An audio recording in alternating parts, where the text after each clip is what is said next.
Good morning. I'm Jim Kula, the Dean of Students, and I'd like to welcome you to the Spring 2001 Commencement Ceremony.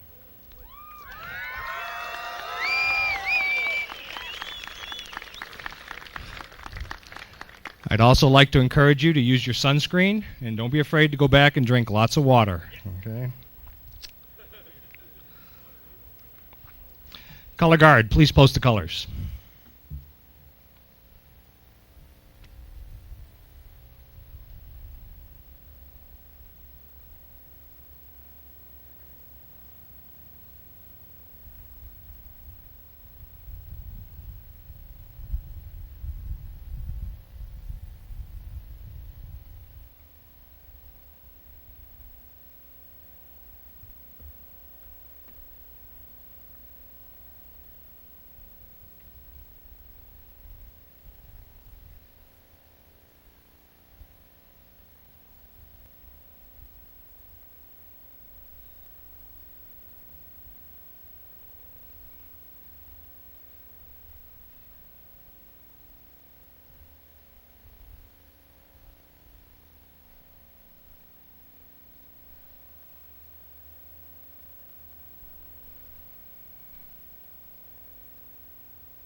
Eamon O'Rourke, a graduating senior in aeronautical science from Carlsbad, California, will play the national anthem.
Please be seated.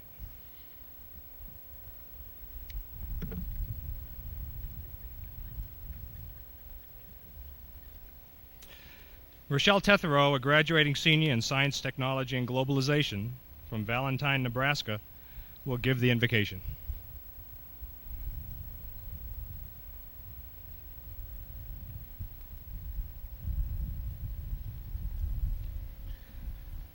Good morning.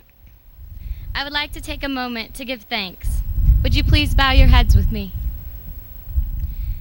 Dear Lord, we thank you for this day and the opportunity to be here, as we will be keeping those in our hearts that could not be with us.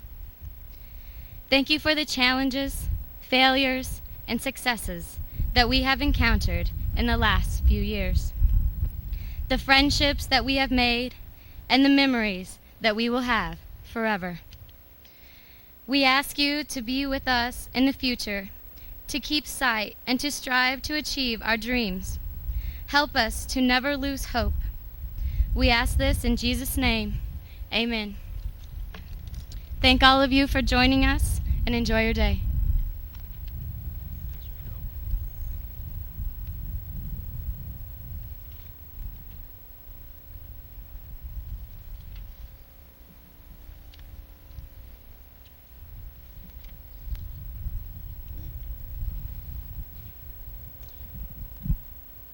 Good morning.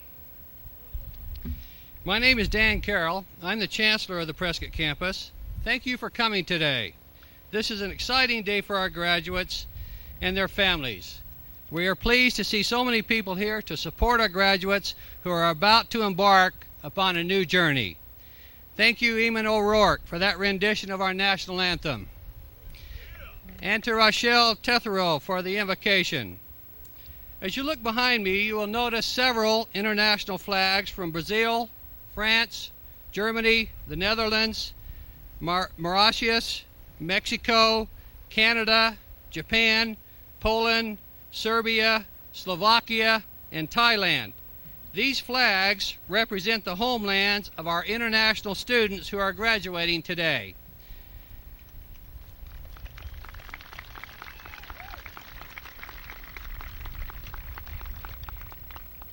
We are fortunate today to have seated on the stand Dr. Alan R. Zeman, our commencement speaker, Mr. John Olson, member, Board of Trustees, Dr. Peter Quigley, Dean of Academics, and Mr. Jim Kula, Dean of Students.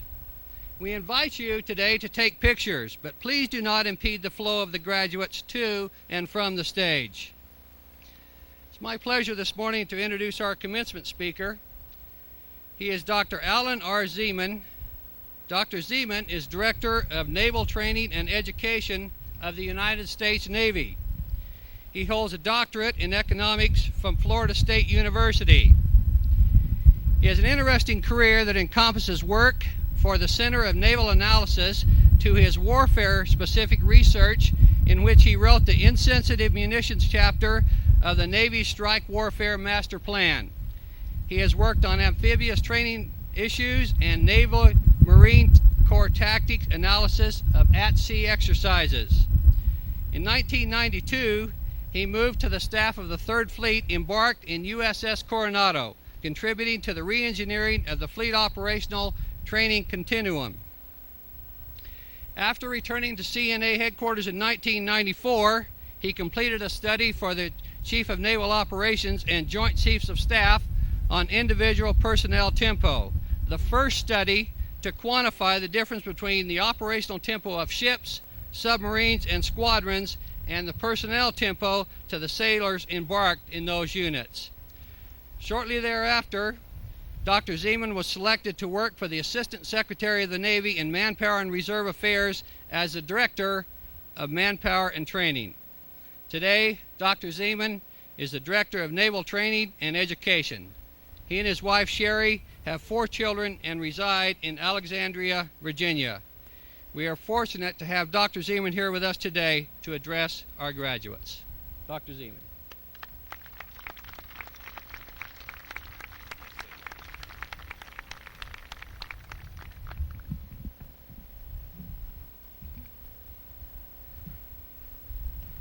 What you didn't hear in that introduction is I also play the electric guitar, and if you'll stay afterwards, we'll play a few more songs besides the Star Spangled Banner. That was a wonderful, wonderful start to today.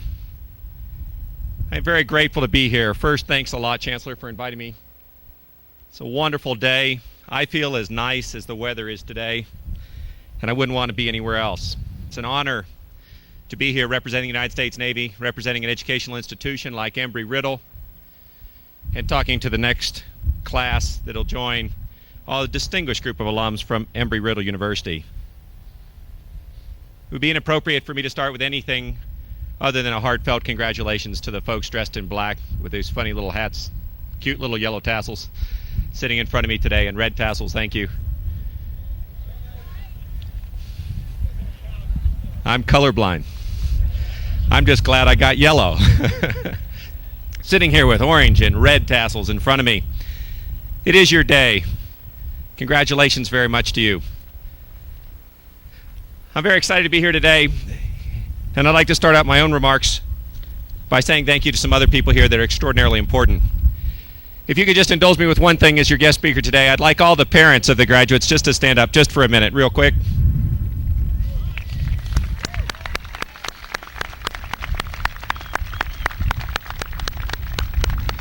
Thank you very much. You're very important today as well, and even though you don't get to wear these beautiful orange and red tassels or these beautiful black robes, thank you. You are extraordinarily important today, and I'm glad that you got a chance to stand up. I do have 4 children, as Chancellor pointed out, and I wanted to talk to my kids like I do frequently, getting advice about what to do at work, and I said, I'm going to Arizona. I'm going to give a graduation speech to some distinguished graduates from a great university, and I'd like to find a way to connect to these people. I'm not 21 or 22 or 20-ish anymore, but I'd like to find a way to talk to these people in a language that they understand. And so my 13-year-old daughter said, Dad, this is easy. Pierce something many times. Cut your hair extraordinarily short. I've noticed some of those. Grow dreadlocks. Or wear a real great tuxedo underneath that robe with boxer shorts only. She ended her advice by saying, if I did these things, I'd be the bomb.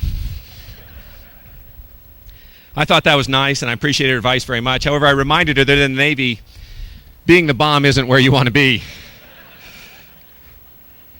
So I went to my next child, my oldest son, Ben, and I said, Ben, Brittany's given me some wonderful advice on what to do to connect with these people, but I'm not sure I want to follow through on it. What would you have me do?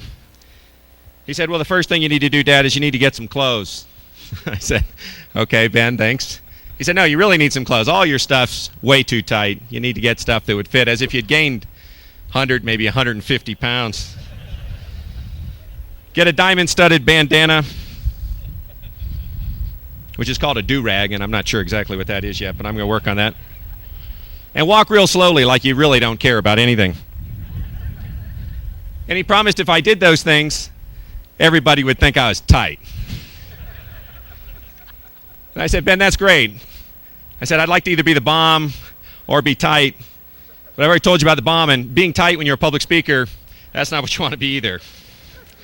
So finally, I went to the real source of wisdom in my life, my twins who are 8.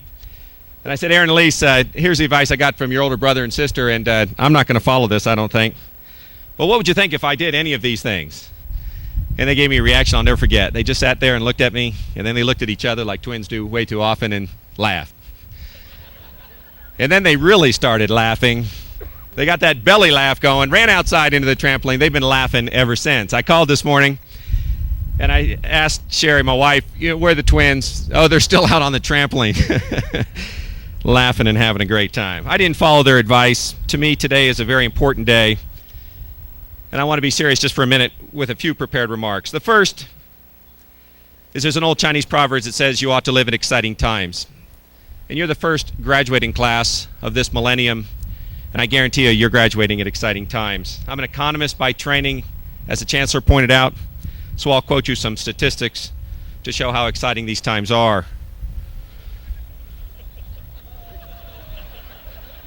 As backup material, I brought my notes from microeconomic theory. So any more heckling and I'll pull out Plan B.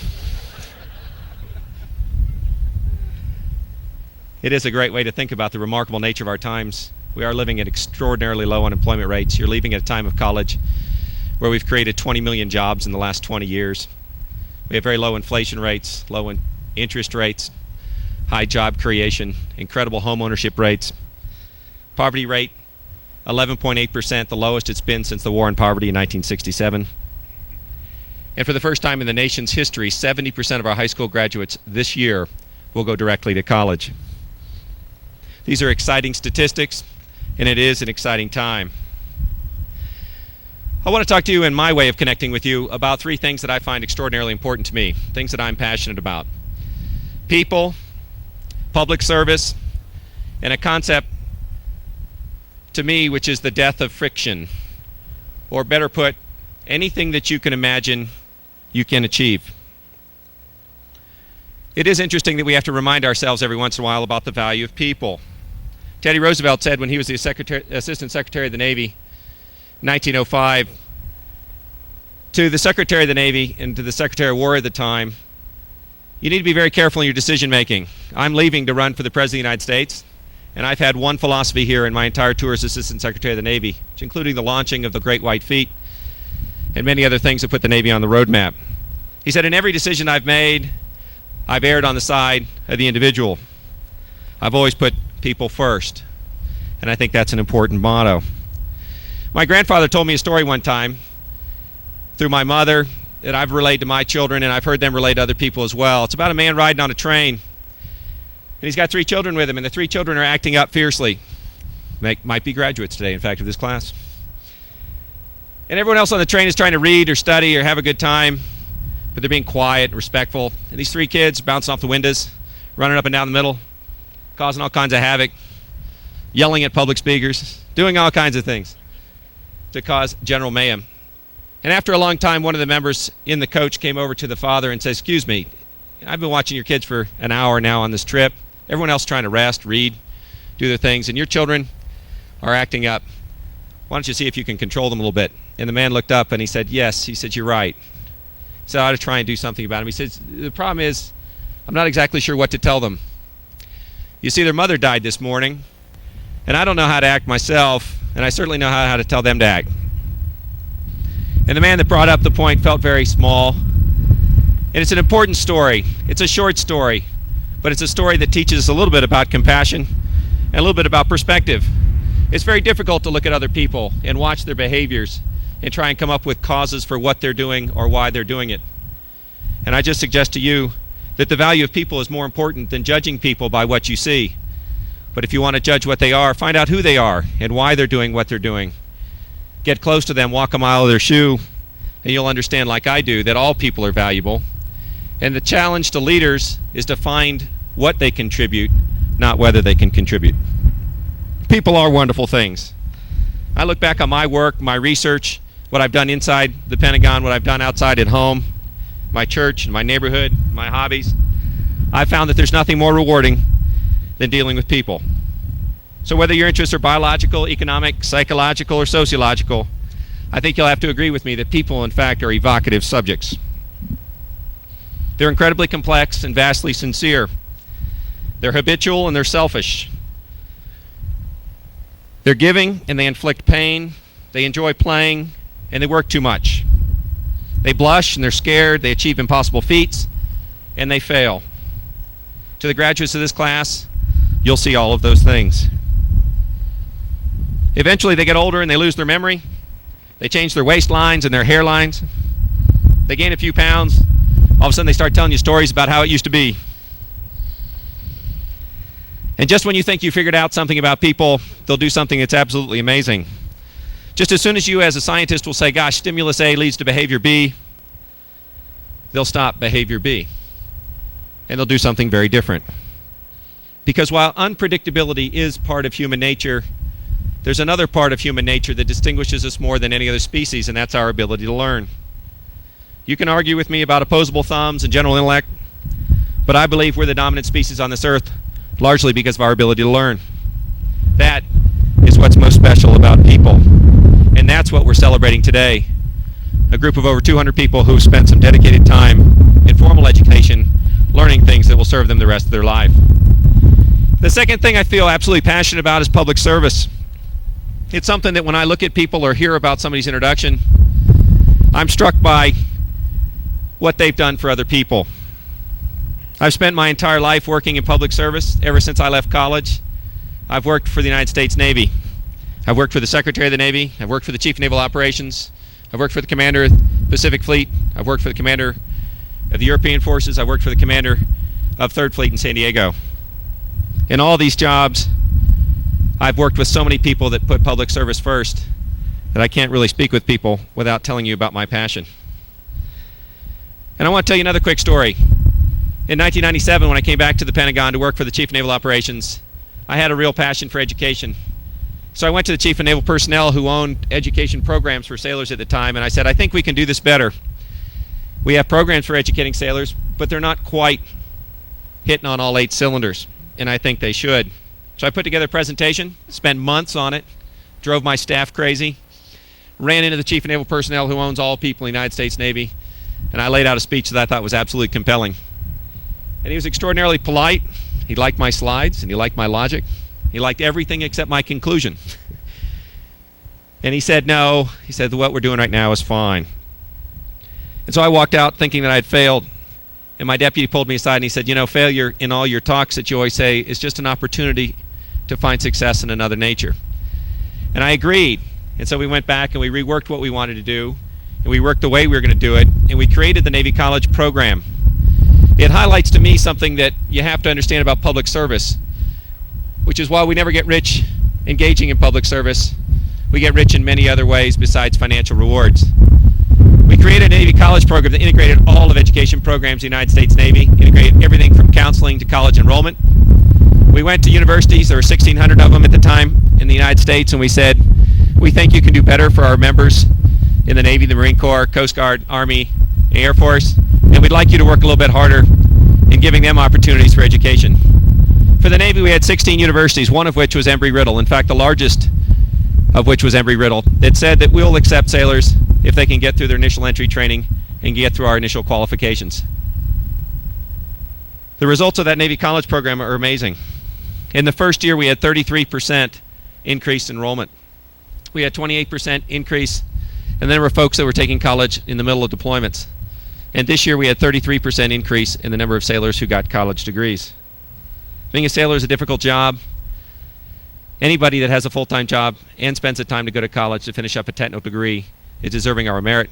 And when you grow a program like that by 1/3, it really means a great deal to the United States Navy. None of this would have been possible outside of public service. My third passion is a different theme. It's very different in form and function from my passion about people, my passion about public service. It's about the class of 2001. It's about the death of fiction. It's about this class that's sitting before us that is different in a very remarkable way, which is you can't achieve anything you can't imagine. Abraham Lincoln, who came up with so many wonderful sayings, said that the dogmas of the quiet past are inadequate for the stormy present. And although he said that 147 years ago, he could have been saying it today in 2001. The quiet dogmas are not adequate for our stormy present. There are incredible changes from cloning individuals, including the technical capability to clone human beings, genetic recomposition, where if we don't like the way an animal is, we can change the way it acts, the decoupling of the very nature of human and other life. All of these things mean that when you go to a library in the future, it won't have fiction and nonfiction. If it's a Zeman library, it'll have things we figured out on the nonfiction side and stuff we haven't figured out yet on the fiction side. It's an incredible change, and with it comes incredible responsibilities. And I wish you great luck. I'm not big on advice. I think people that need advice generally don't take it. People that don't need advice don't need advice.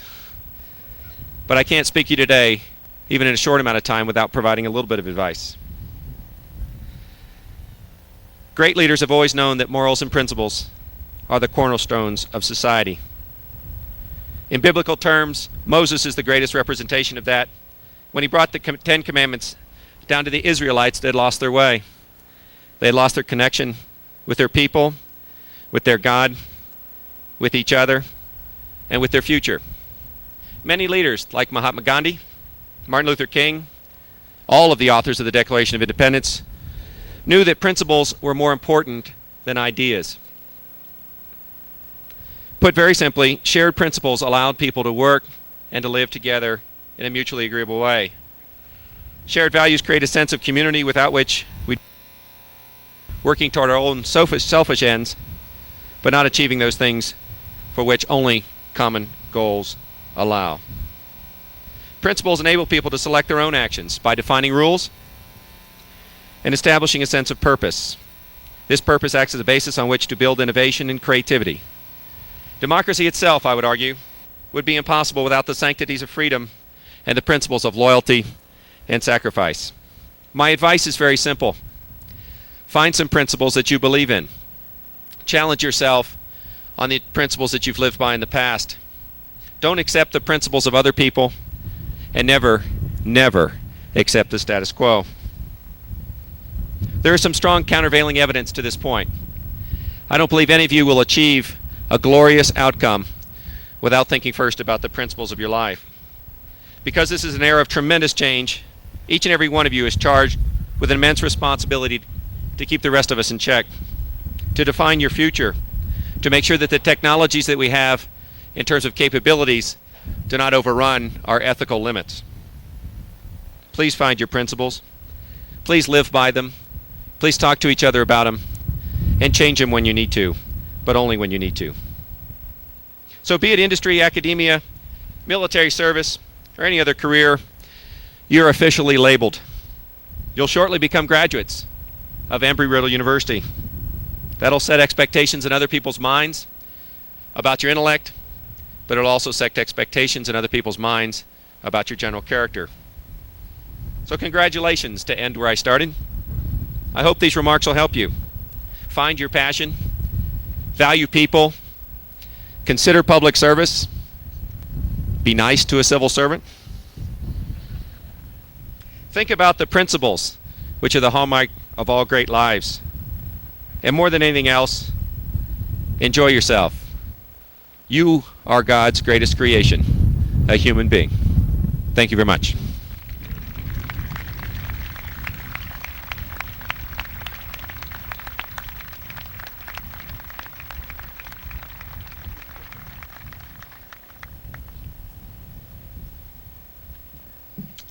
Alan, thanks for coming today and delivering that tremendous speech. As a small token of our appreciation, we have this Crystal Eagle for you as a small gift. Thank you very much. Thank you very much.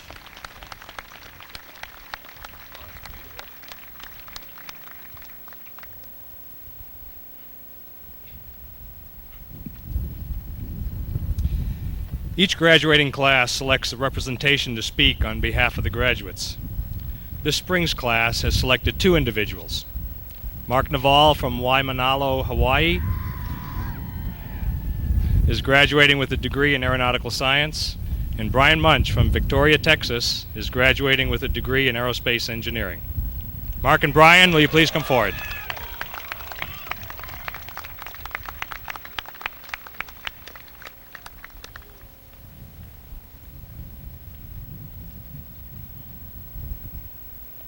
Faculty, staff, family, guests, and fellow graduates. We did it! Don't worry, I'm not going to talk about the food, and my speech won't be as long as some of our lectures we have in class. Professors, you know who you are. I want to think of it as short and simple, and hopefully have some impact on someone's life today. So sit back, relax, and enjoy. It has been a long 3, 4, or even 5 years for some of us. Let me take you back when we first got started here.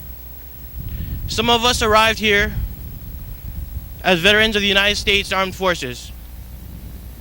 Others as mothers and fathers. And yet others brand new, confused, immature freshmen right out of high school. We have a wide range of ethnicity among us, from Europe, Asia, the Americas, the Middle East, and Africa. And, of course, how can I forget Hawaii? Through these years, together, we have gone through life here in good old Prescott, Arizona. Or for you locals, it's Prescott. We have gone through the good times and the bad times with each other, making this, even though most of us don't want to admit it, a home away from home. Together we made our friendships that will last forever, not just with our fellow colleagues, but with our caring faculty and staff that have supported us through the years. How can I not forget our moms and dads who called us from time to time to see how well we were doing in classes? Or our advisor for signing our registration form and making sure we graduate on time. Or checking in for a flight and having cashiers ground us because we didn't pay our last flight or tuition payment. All this plays a big role we have accomplished through the years. But there is another aspect that is equally important to us, and that is our families. So right now, we already recognize the parents out there. But do we have any grandparents? Can I have them please stand and get recognized? Any grandparents?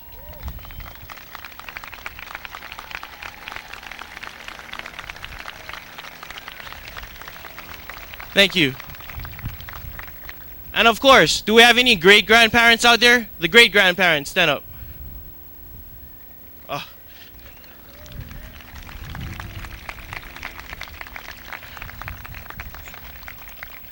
Maybe one day we can look back and thank all these people that made a difference in our lives. So my fellow graduates, you're welcome. But seriously, I encourage you, my fellow graduates, to do just that. Thank the individuals that made a difference in your life, because once they're gone for good. Now for my famous advice that I have for my graduates and my fellow colleagues yet to graduate. I was once told by a special someone, Mark, if you really want something, you're gonna get it.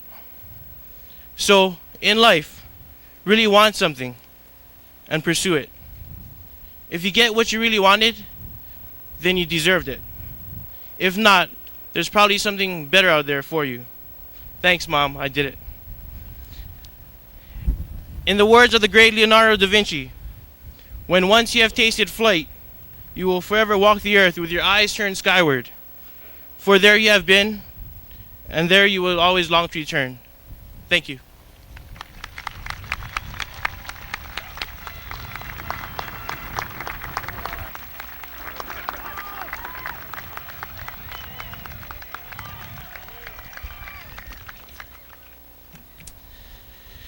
Boy, I tell you what.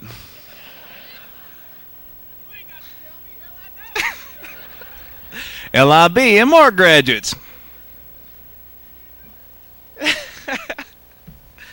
Where do I begin? For the last 5 years, you've been my peers, and I've grown with you as much as you've helped me to grow. So you might ask, how does someone like me begin to give the lot of you any advice on what to do now? Well, I can't. But I'm going to anyway. I could stand up here and go over the same old cliches that have been said before, but I'd like to do something a little different. You guys know that we stress teamwork here, so with that in mind, I'd like to invite a friend of mine up, Mr. Matthew Quickdraw McGraw.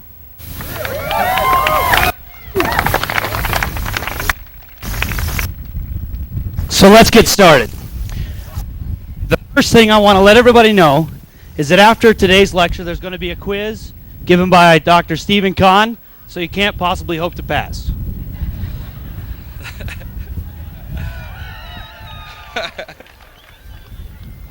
For those of you here that are aeronautical science, you should have received a checklist this morning. Right now, confirm we are done with the intro and we're going into the body. Now, Embry-Riddle students are not your typical college students. They don't necessarily want to do stuff. Or learn things. But they were forced to by people like Dr. Govinder Gary. You put the salt in the water, you get a salty potato. You put sugar in the water, you get a sweet potato. And if you have any questions, raise your hand and I will come on your desk.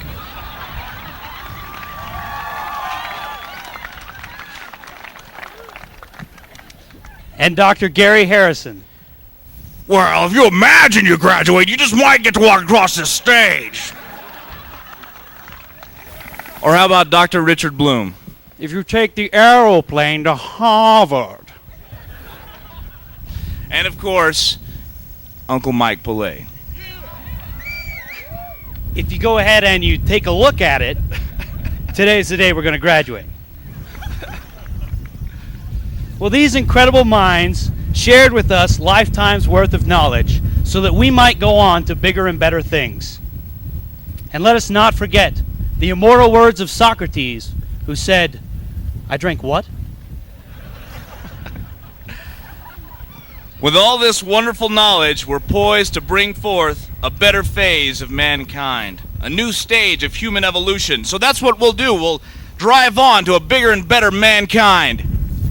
Really? No, not really. We're all going to go home, get drunk, and pass out, and hope we have that... and hope we have that $50,000 a year job in the morning.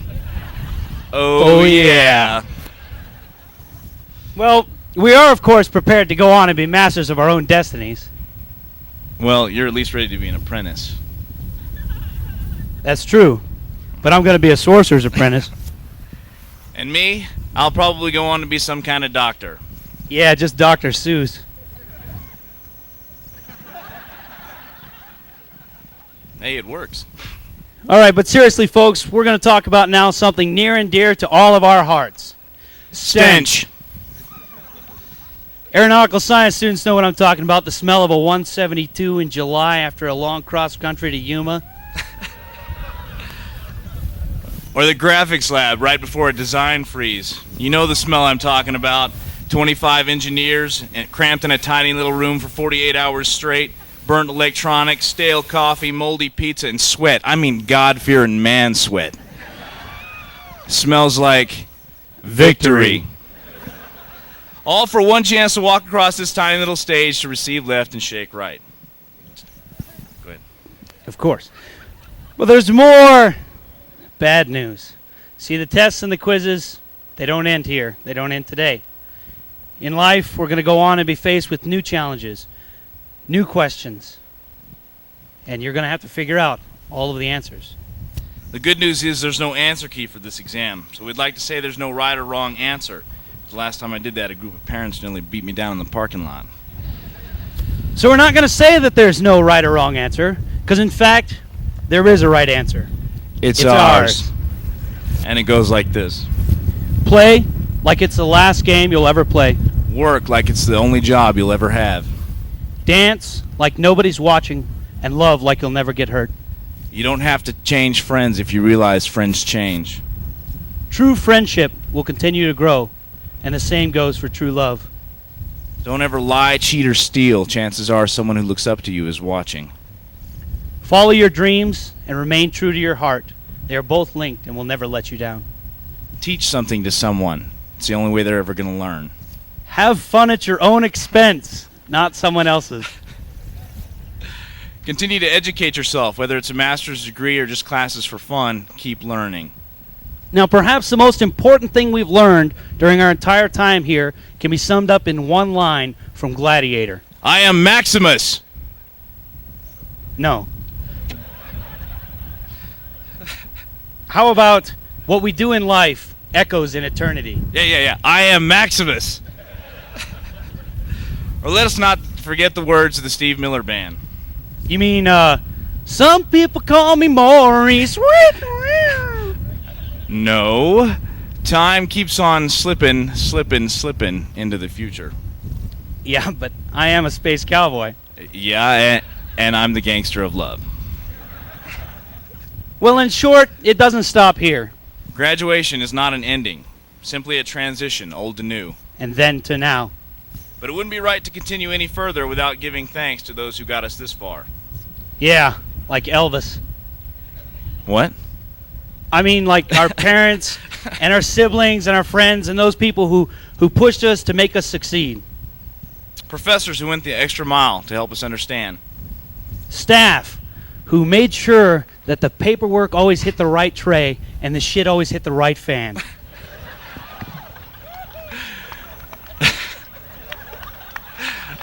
I love that line.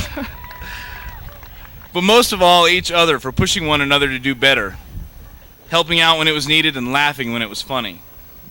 As for Brian and I, we're proud to call all of you our friends and fellow graduates. To all of you, we tip our hats. Good job. Nice job, man.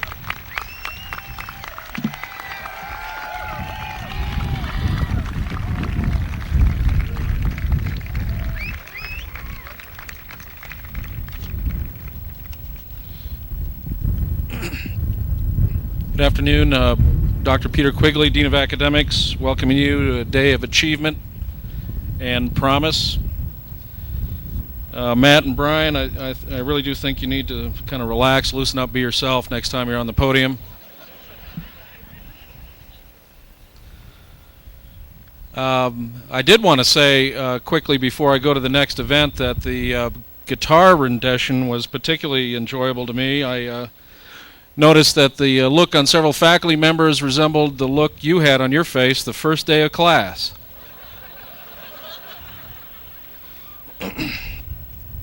Revenge. I'd like to invite Colonel William Hopewell, Commander of Air Force ROTC Detachment 028, to conduct the Air Force commissioning ceremony.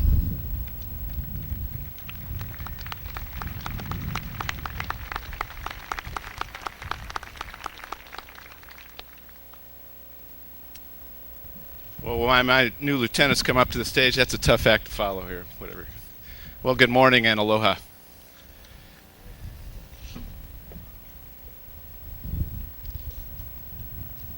The mission of the United States Air Force ROTC unit here at Embry-Riddle and across the United States is to produce future leaders for the United States Air Force and to prepare better citizens for the United States. These individuals here behind me are our new leadership within the Air Force that will take us further on into the 21st century. It is now my privilege to administer them the oath of office of the new commissionees.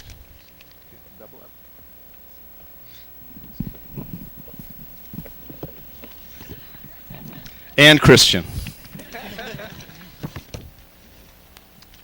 Everybody ready? Raise your right hand, repeat after me. I state your full name. Having been appointed as Second Lieutenant in the United States Air Force.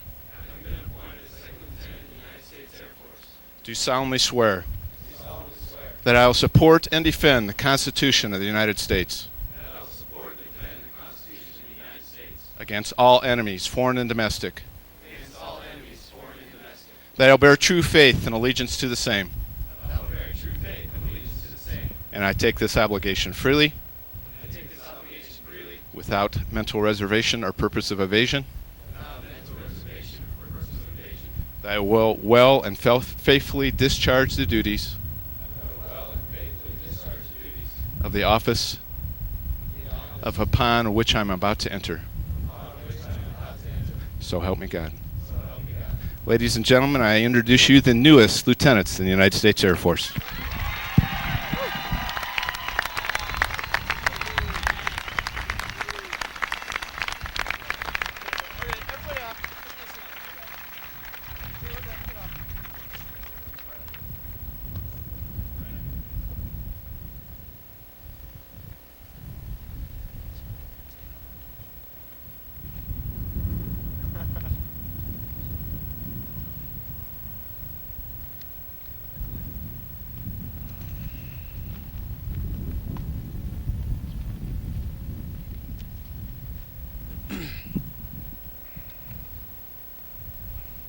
Major Scott Burgess, officer in charge of the Army ROTC, will conduct the Army commissioning ceremony.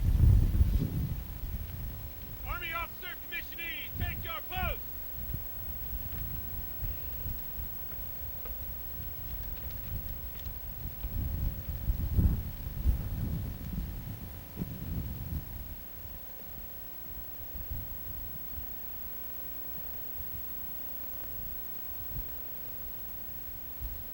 Gentlemen, raise your right hand, repeat after me. I state your name. I, John Bautista Smith, Having been appointed an officer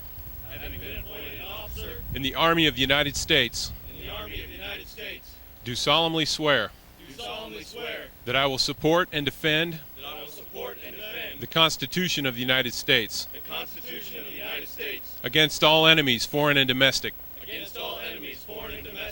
That I will bear true faith and allegiance to the same. That I will well and faithfully discharge the duties of the office upon which I am about to enter. So help me God. Congratulations, gentlemen. You're now second lieutenants. Thank you, sir. Good job. Excellent. Excellent. Take your post.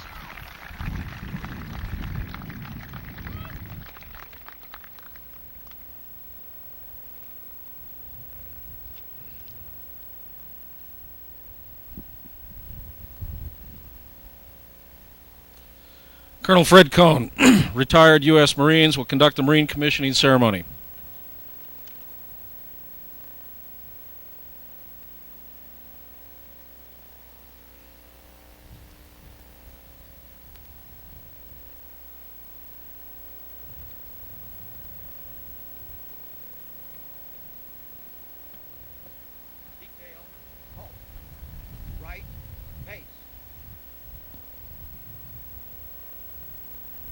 the Department of the Navy, and the United States Marine Corps take great pride in offering a commission this morning to candidate Jason Craig. Candidate Craig, if you're ready to accept the responsibilities as a Lieutenant of Marines, indicate to me by taking one step forward and facing me. Very well. At this time, I'd like to ask all of the lieutenants, both Army and Air Force, to stand and face your family and friends. Also, anyone who has served in the armed forces of the United States, I'd like to ask you to stand at this time in honor of all of these commissionees.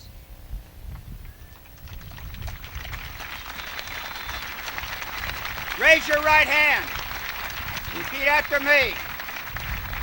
I, Fred Cone, I, Jason Craig, do solemnly swear to support and defend the Constitution of the United States of America against all enemies, foreign and domestic, that I will bear true faith and allegiance to the same, that I take this obligation freely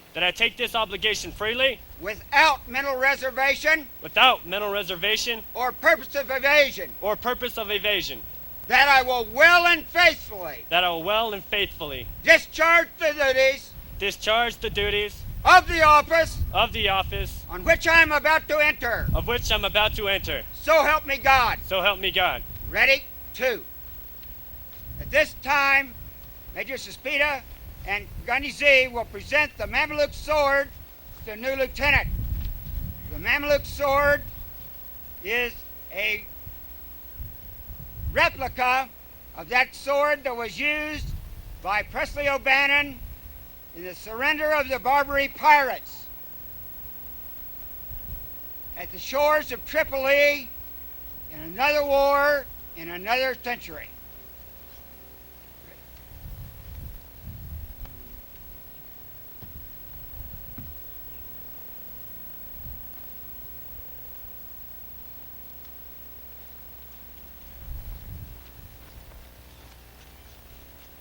Face, hope.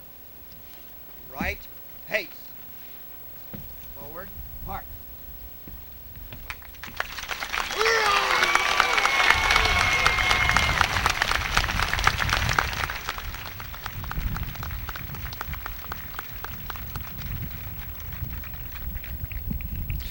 Prior to commencement, each academic program is given the task of selecting one student who best fits the phrase, most outstanding graduate. The faculty review the student's academic record. They also review the contributions the student has made on campus and within the surrounding community. Will Dr. Jim Messerschmidt please present the Aeronautical Science Award?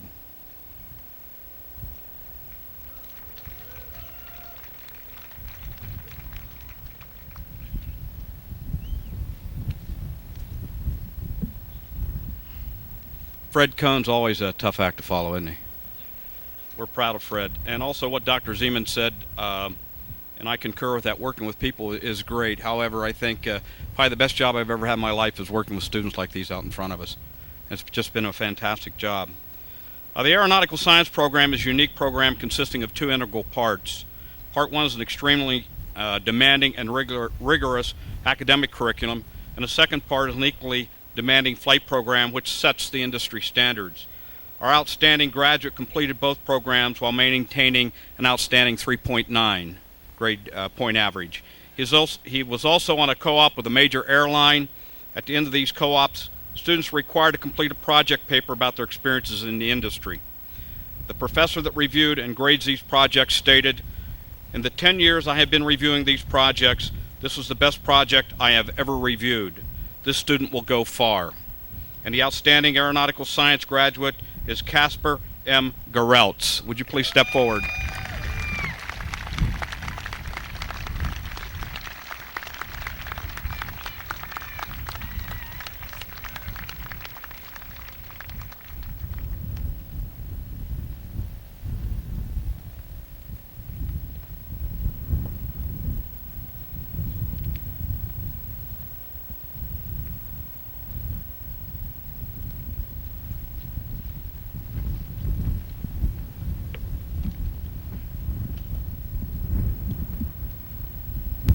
Mr. John Johnson will present the Professional Aeronautics Award.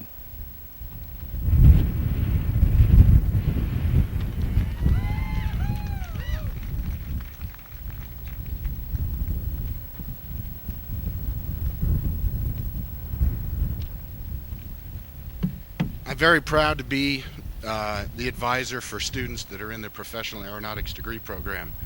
I'm very proud of these students because the admission requirement into this degree program is to have prior significant experience in an aviation profession. So as far as I'm concerned, every single one of the Professional Aeronautics degree students are outstanding graduates. Would y'all stand up? Unfortunately, a choice has to be made, and based upon her academic performance and her efforts towards her degree, Stacy Ferguson has been selected as the Outstanding Professional Aeronautics graduate.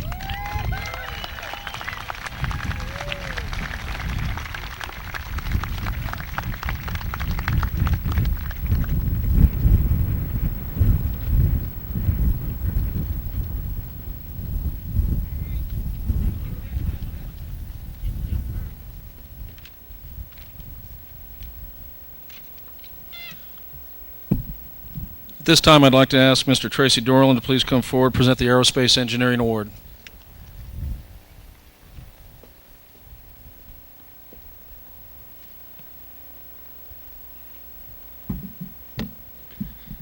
I'd like to echo Mr. Messerschmidt's comments about what a great thing it is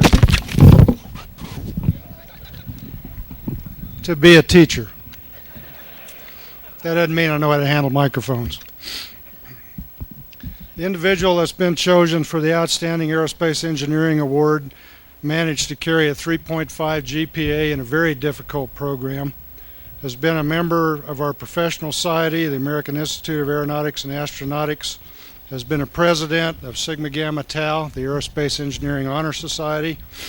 She's been involved in so many campus activities it's almost hard to state them all. She's been a CAM, the secretary of SGA, on the Student Advisory Judicial Board, member of the Graduation Committee, member of the Hawaiian Club, and has played intramural volleyball.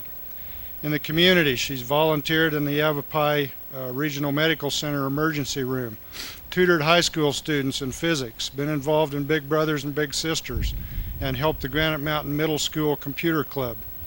She was a member of the Advanced Space Academy counseling staff in Huntsville, Alabama at the U.S. Space and Rocket Center. She plans to take a job with Spectrum Astro in Glendale, Arizona, and pursue her PhD at the University of Colorado in bioastronautics, a word that we didn't even know existed a few years ago. And she also wants to be a paramedic, and it gives me great pleasure to present the Outstanding Aerospace Engineering Award to Kara Marjorie Ann Cannon.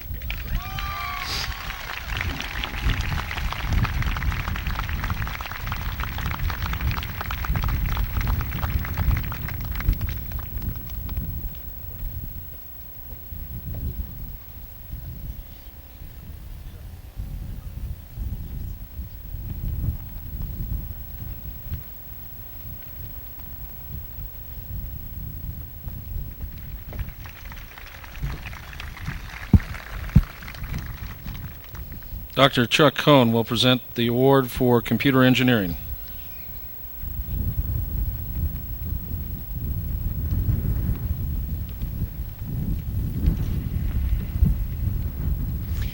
The computer science, computer engineering, and electrical engineering departments have selected Renee Wagner as our outstanding computer engineering graduate. Renee, would you please come down?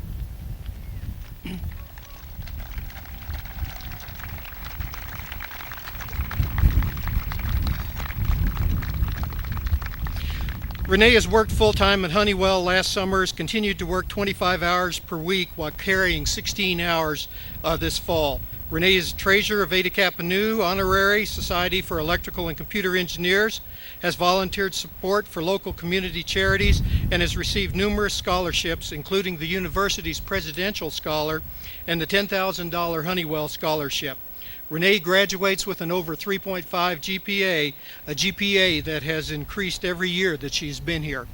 and maybe her most outstanding accomplishment was her freshman year when she worked as a manager at the Sonic Drive-In restaurant downtown. Renee.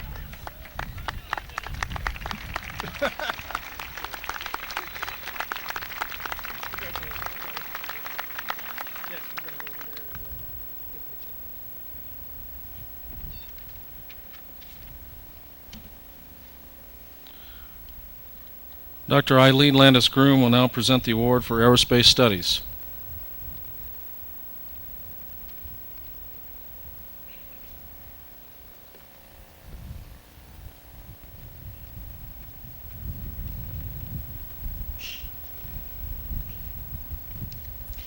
Many times I have students in aerospace studies come into the office to discuss a specific course, a co-op or a minor, and sometimes I become curious and I ask, who told you about this course, this co-op, this minor?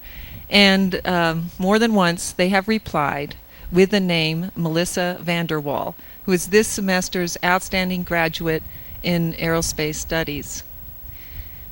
Along with the help that she has given others in the program, she also did an exceptional job in her co-op with ERA Aviation in Alaska.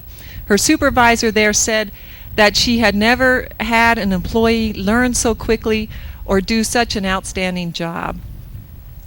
The success in her co-op was duplicated in her coursework. Her safety professors expressed the wish that she continue her studies in aviation safety. And whatever direction she pursues, I have the odd feeling that even after she graduates, I'll still have students coming into the office, only this time saying a certain graduate from here told me about a course, a co-op, or a minor, and I'll know without asking who that graduate is. Would Melissa please come forward?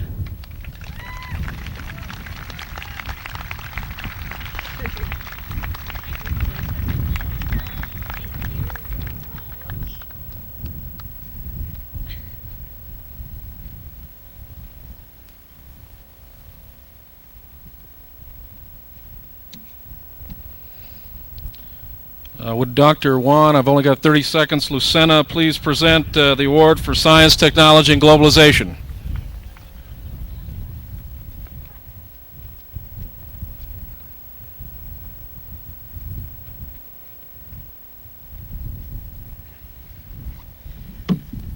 Actually, I called Dr. Quilge this morning and he allowed me to take 45 minutes for my speech.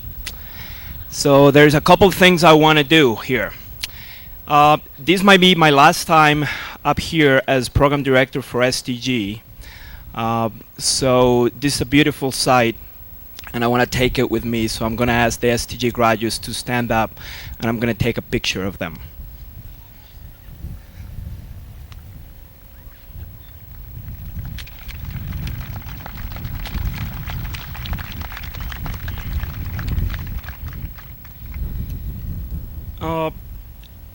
The second thing I want to do here is there's a very important person in my life who cannot be here with us today, and that's my wife, because she is she's having a baby.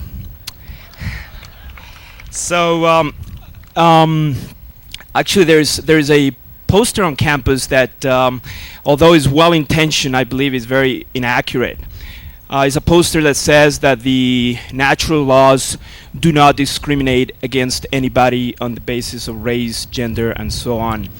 The reason she's not here today is because being 9 months pregnant, gravity will not let her sit for 2 hours with us here. So I'm gonna call her home. She's on the line right now. And please, all the graduates, say at the count of 3, good luck with the baby, Liz. All right, ready? 1, 2, 3. Thank you.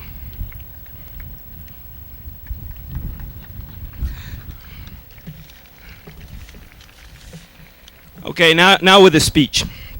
A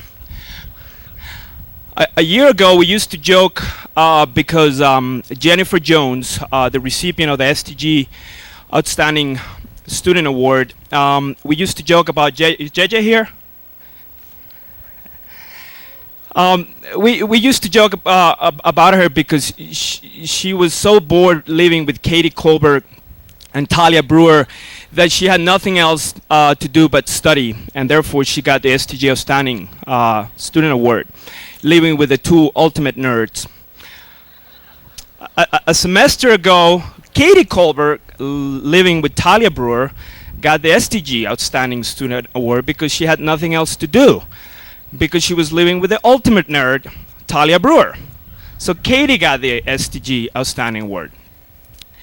Well, it is my great pleasure to introduce to you the ultimate nerd, Talia Brewer, who this semester got the ultimate the prize for the STG, but she did it in a very special way.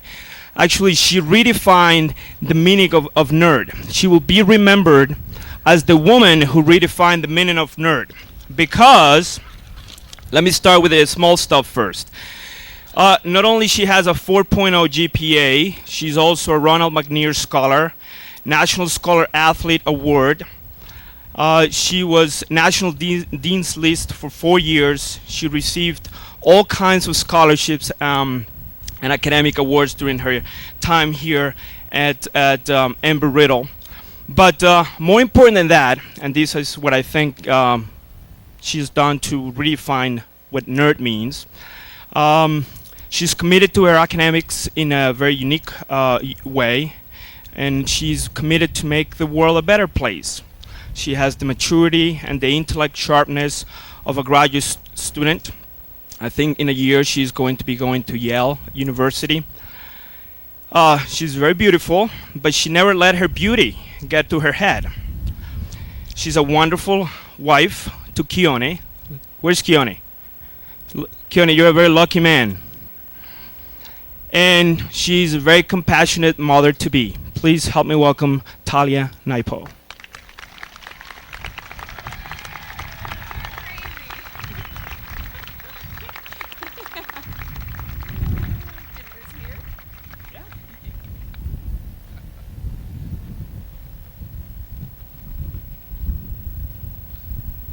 Every year I tell him he's got 30 seconds. Every year he politely goes his way. My good friend and colleague, Dr. Lucena. He says actually he's trying to help me with my North American need to be efficient and quick. He says you need to learn how to relax, take time for people. He's absolutely right.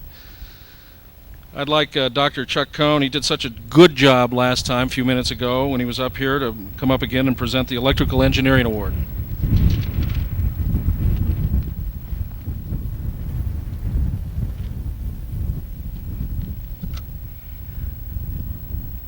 Dr. Quigley holds 30-second speeches in high regard.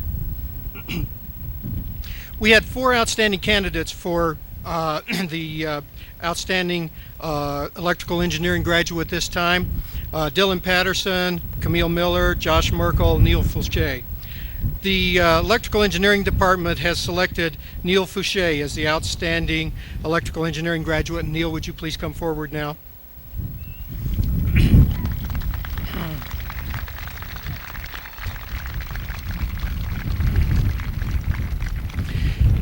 Neil has served as Secretary of Eta Kappa Nu, Treasurer of the Robotics Club, Executive Assistant to the ESCAPE project, that's the Embry-Riddle Space Colonization and Planetary Exploration Program. He was Chair of the Student Chapter of the IEEE. He helped found the ERAU Gamer Club and served on the NASA rover team. He's also a member of the AIAA, not many double E's are that. Neil will graduate with an over 3.8 GPA. What I'll remember most about Neil is his work as the lone double E on the Space Senior Design Project to design and build a solar satellite tracker. Neil, more than any other student I can remember, tried to model the problem, determine the real system parameters, analyze, design, and test. Neil is what the AEs refer to as a true Sparky. Congratulations, Neil.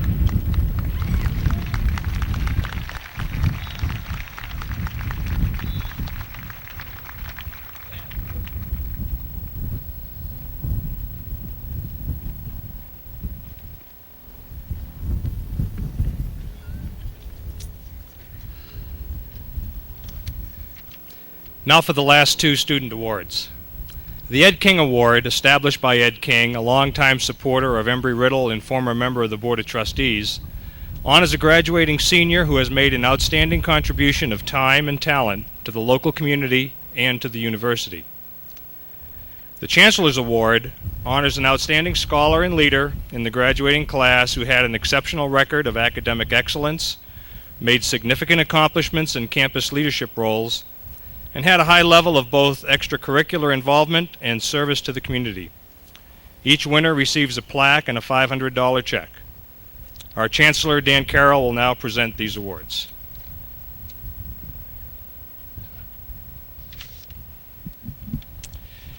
The winner of the Ed King Service Award is Kara Marjorie Ann Cannon.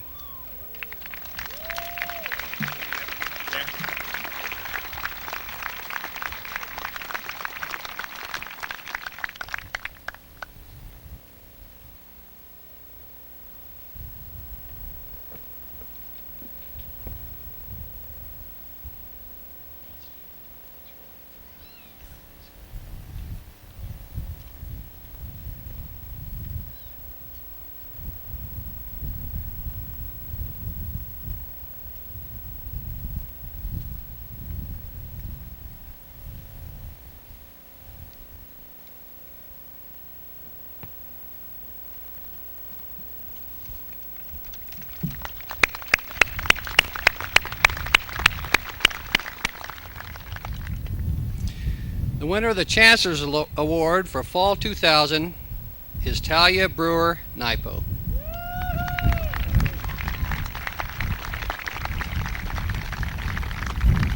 That's spring 2001. Make that spring 2001.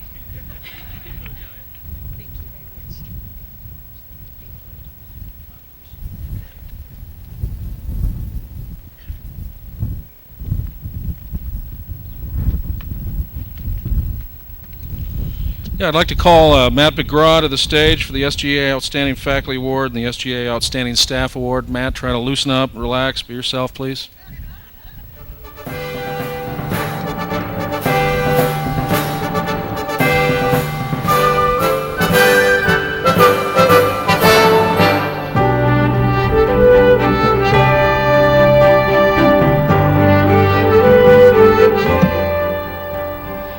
I'm back.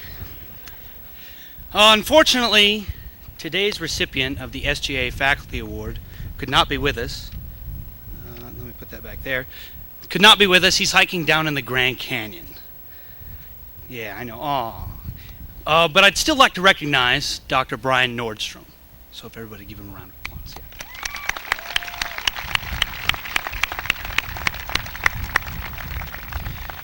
Now every year we ask, I'll put this under here so it doesn't blow away. It's going to blow away. Anyway, every year we ask the students of Embry-Riddle to submit nominations for people who they feel should win the SGA Outstanding Staff and Faculty Award. And this year was no different. We did it again. And this is the fourth time I've had the opportunity to present this award, but the only time I've done it in a black robe. So it gives me great pleasure to present this award to a good friend of mine, somebody who you know, you've seen her here already today. When the flowers blew over, she ran out and picked them up. Miss Darlene Pope, please join me on the stage.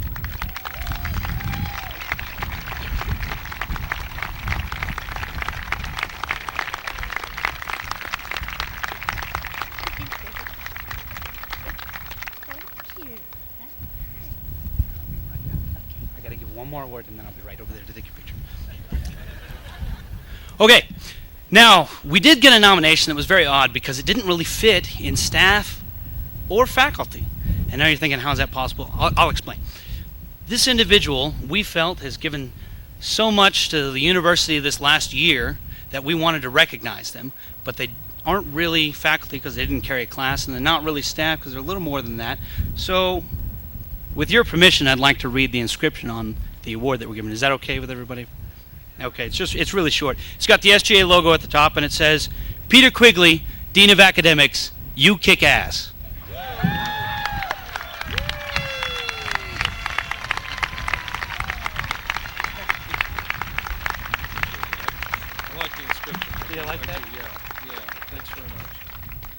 Thank you. Absolutely. This is not really part of my script. It's not my script.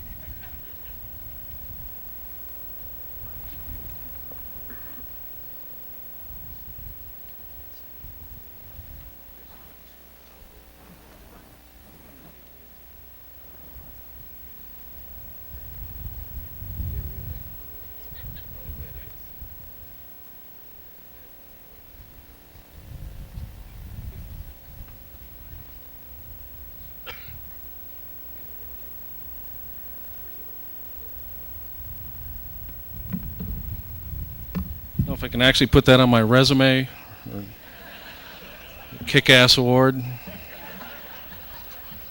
Thank you very much, Matt. Appreciate it.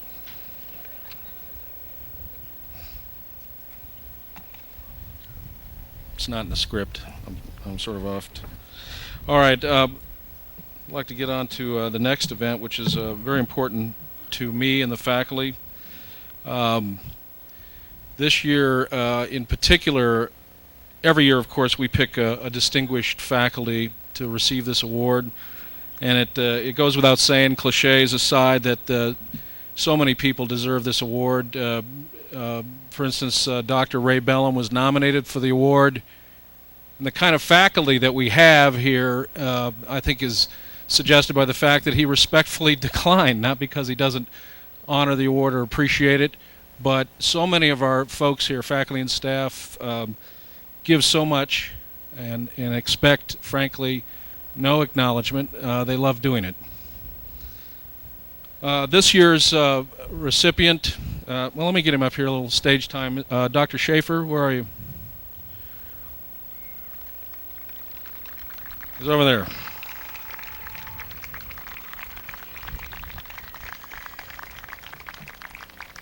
Sorry to say, yours does not say kicks ass, but simply distinguished. I've had the special privilege to work much more closely with Randy this year than in previous years, primarily because he's been instrumental in making an important industry connection for us that's really opening doors in ways that we can see where it's headed, in many ways where the distance, the horizons are infinite. Many of you have noticed the 2 acres of solar power plant array that we have out there in the entrance. Randy's initiative, his burning interest in the field of solar research and energy, was responsible for us making that industry contact, for us having the largest solar power plant in Arizona, where we have even more acreage planned. A solar wind or a wind farm is also planned and on the horizon, not too distant. That he's helping me to talk about and conceive as a children's science museum for alternative energy, so young people can think about the future and participate and help us decide where we're going. But that's just a piece. He's been instrumental in the electric car project. He was very successful in working with Honeywell and their digital signal processing projects. He taught courses inside the walls of Honeywell. He's recently got a National Science Foundation grant for over $250,000. The list is on and on. I just want you to help me thank Randy for all he's done this year.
Okay, it's time for, we got the fluff out of the way.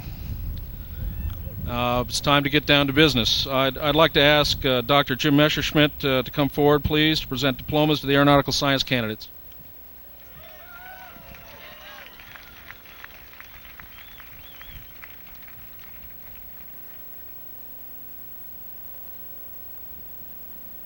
Will the candidates for the degree of Bachelor of Science in Aeronautical Science please come forward to receive your diplomas?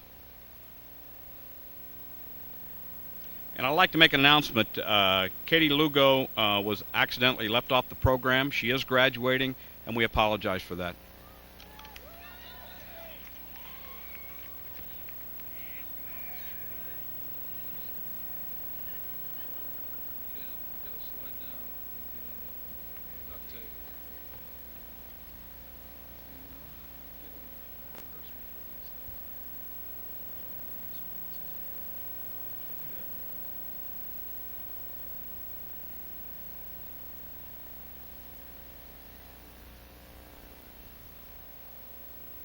Walter Matthew Adams.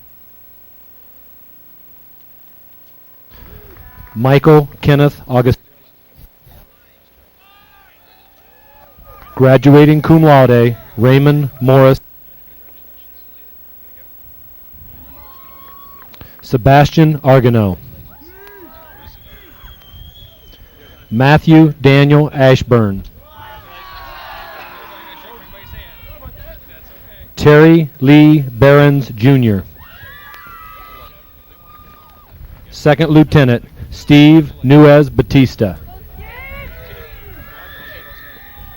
Joseph Michael Bailing. Greg Dennis Bird. Michael Frederick Bird. Bryce Kelby Blunk. Joseph John Bourne. Brian Eric Bergwald. Candidate for cum laude, James K. Burnham. Graduating cum laude, Harper B. Butyon. Christopher Cameron Cavanaugh. Sheila Ray Carlson. Brian Douglas Clark. Matthew Casey Cole. Candidate for summa cum laude, Stephen Michael Copley. Nathaniel Craig Cothran. Robert Charles Covalt. Second Lieutenant Jason Andrew Craig. Timothy Philip Cruz, Jr. Charles Robert Cushman, Jr. Candidate for cum laude, Billy Dana. Glenn Christopher Davin. Candidate for cum laude, Michael Paul Davidson. First Officer Pablo Diaz. David Thomas Downey. Graduating summa cum laude, Peter Dragovich. Graduating cum laude, Ryan Lee Eisenhower. Graduating magna cum laude, Mark James Urey. Richard Andrew Flaw. Graduating magna cum laude, Jasper Mark Geraltz. Scott Michael Haberman. David Lee Hall. Anna Irene Harrison. Jeffrey Todd Helmig. Scott William Hendry. David Eric Houghton. Michael Raymond Halsey. Cassandra Eve Hunt. Chella Noel Antilia. Casey J. Irvin.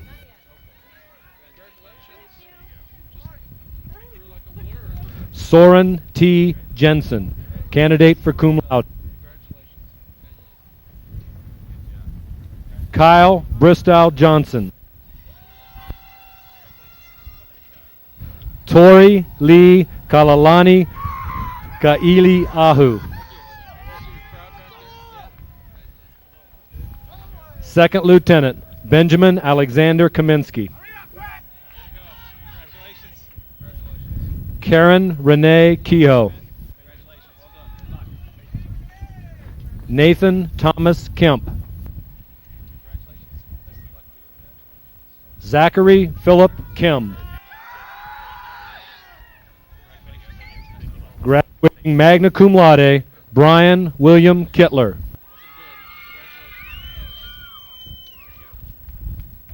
Christopher John Laborde. Peter Gould Laver. Lorna Catherine Lindsay.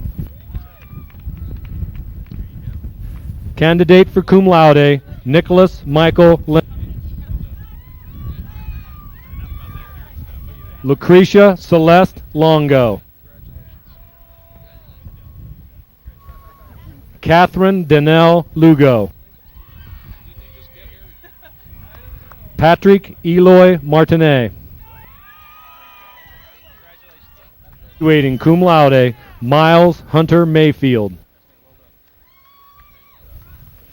Joshua Tyler McClanahan. Adam Monroe McDonald. David Sean McQuaid.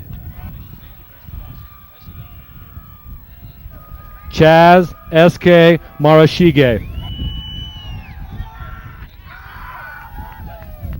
Kirk C. Murphy. Mark Christopher Kiali Ioka.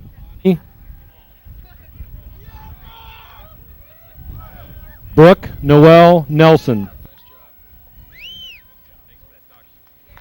Jeremy Adam Nagoski.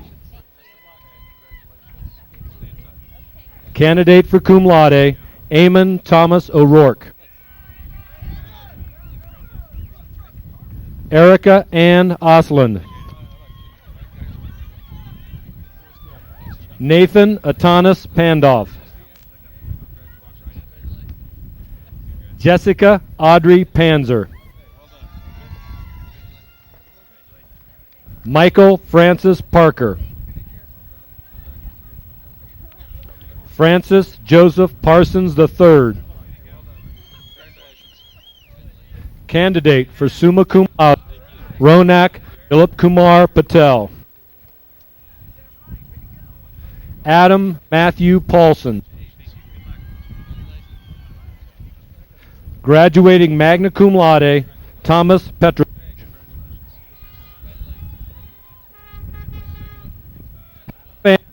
Pongparo. David Scott Powers. Graduating magna cum laude, Eric Scott Probsfeld. Micah John Kihono. James Edwin Rooney. Graduating magna cum laude, Ryan Casey Roth. Graduating cum laude, Nicholas Scott Reeb. Catherine Marie Seaborg. Graduating cum laude, Adam Smith. Candidate for magna cum laude, Joshua Thurston Bramwell Smith. Sarah Evans Stevens. Graduating cum laude, Kenneth Hay Strunk. Candidate for cum laude, Sean Kenneth Struzek.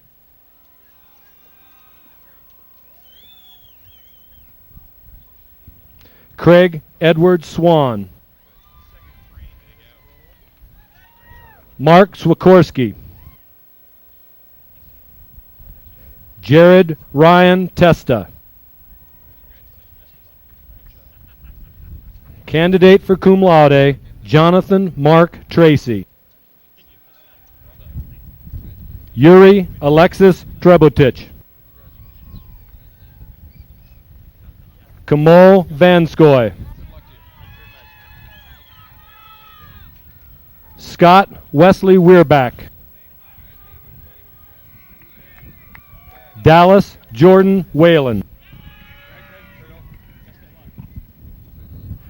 Grant Franklin Wheeler. Candidate for summa cum laude, Thomas Wolfgang White. Mark Alexander Chalmers Wilson. Candidate for cum laude, James Charles Winchester III. Sarah Amber Woolsey. Jonathan Winston Yost.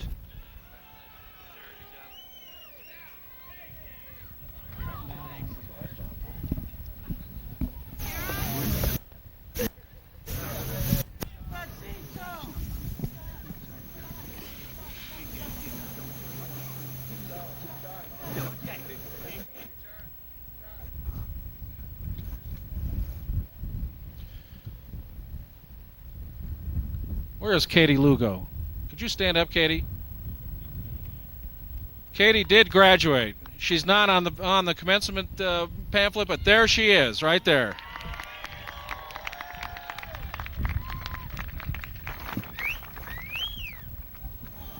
Thank you for the editorial.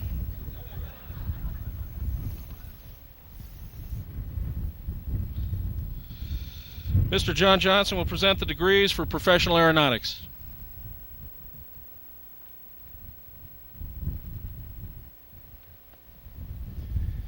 Will the candidates for the degree of Bachelor of Science in Professional Aeronautics please come forward to receive your diplomas?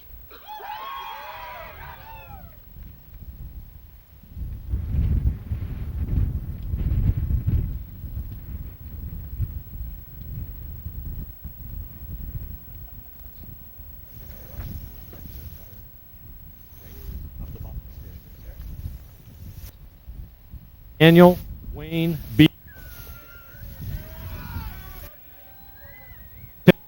Jared Christopher B.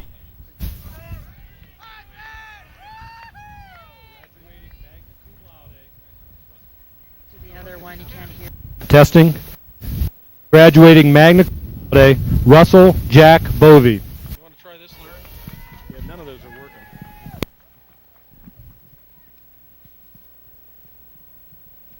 Second Lieutenant James Stephen Crum. Second Lieutenant Stacy Lynn Ferguson. Aaron Alonzo Fox. Eric R. Mickelson. Timothy Joseph O'Neill. Kimberly Jean Pekarski. Robert Owen Robles.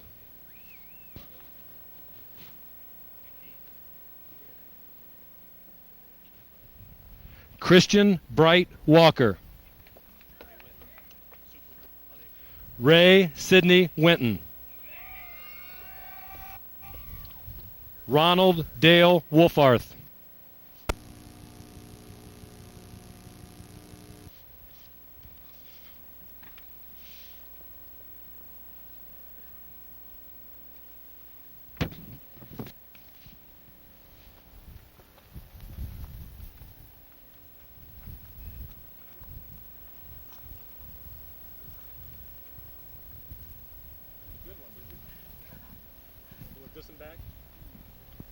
What's that? There we go. Apparently I have to face east for this one to work. Dr. Landis Groom will now present the degrees to aerospace studies candidates. Just have to stand like this, Eileen.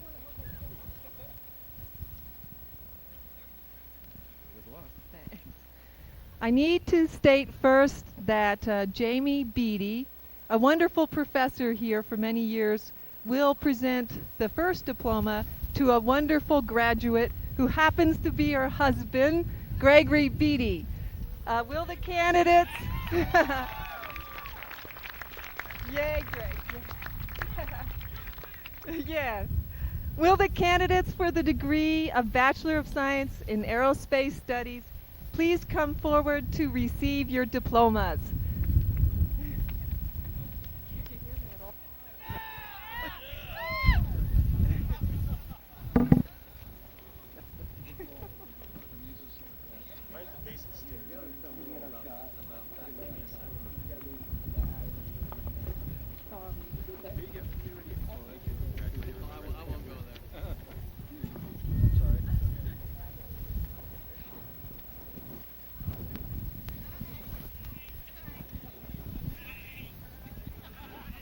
Gregory Allen Beatty.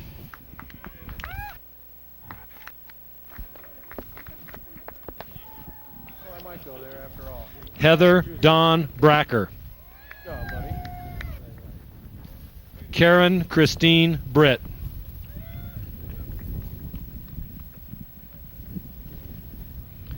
Jeffrey Thomas Brown. Bernard C. Doyle.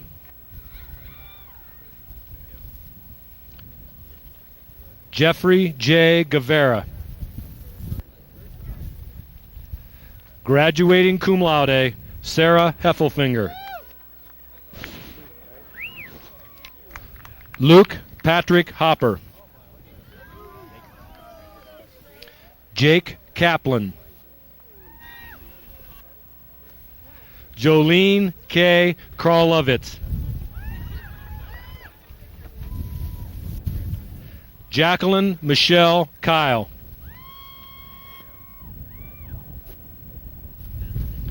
Jason Brannigan Laird. Matthew Lee McGraw. John Paul Mark Reiger.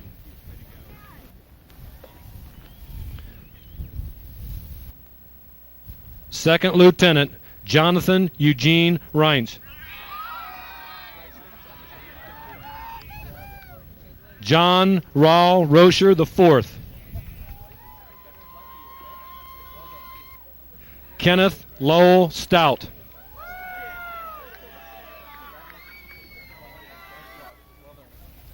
Melissa Sue Vanderwall Hill.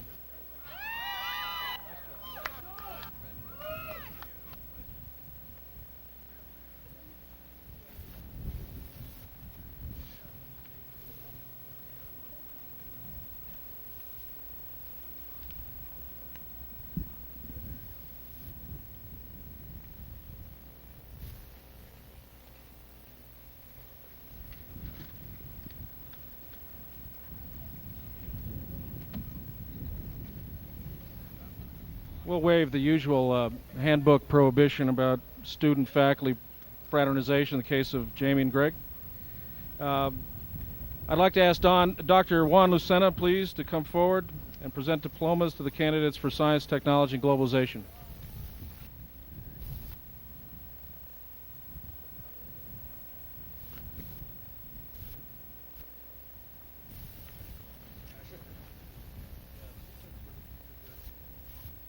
Hello, hello. With the graduates for the Bachelor of Science degree in Science, Technology, and Globalization, come on up.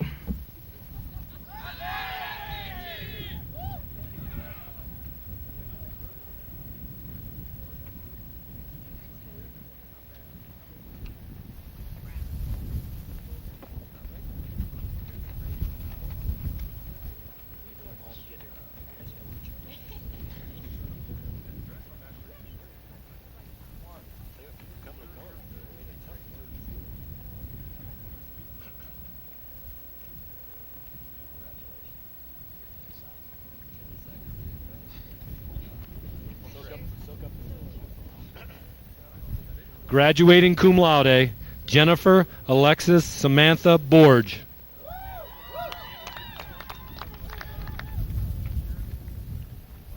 Ian Monroe Buchanan. David Edwin Burgess, Jr.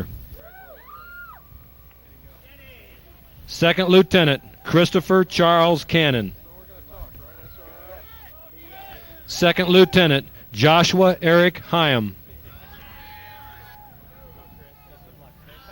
Second Lieutenant Michael Morris Little. Graduating magna cum laude, Jennifer Louise Manning. Graduating cum laude, Brian Dean Moody.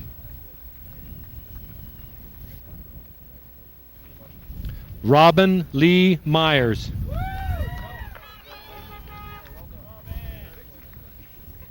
Graduating summa cum laude, Talia Lynn Naipo.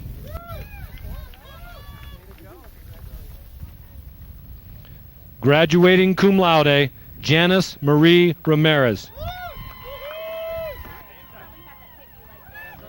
Kushal Ramyad.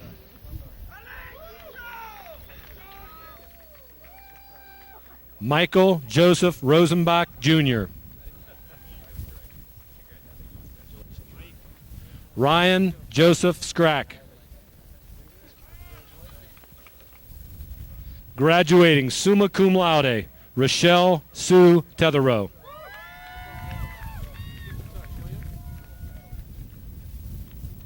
Richard Albin Tokoff.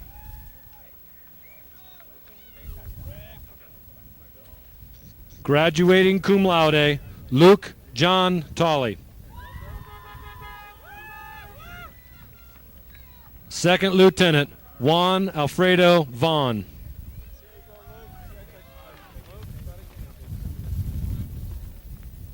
Second Lieutenant Richard Allen White.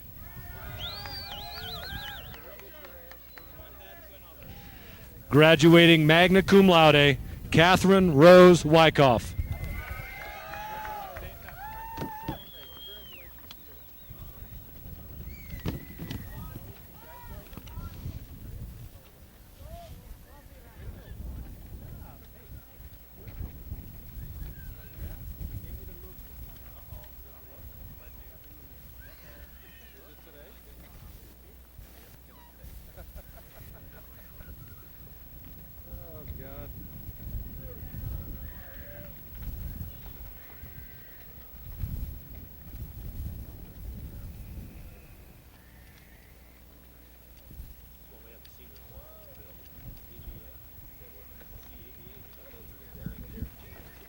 Dr. Bill Cheek will present diplomas to the graduates in Aviation Business Administration.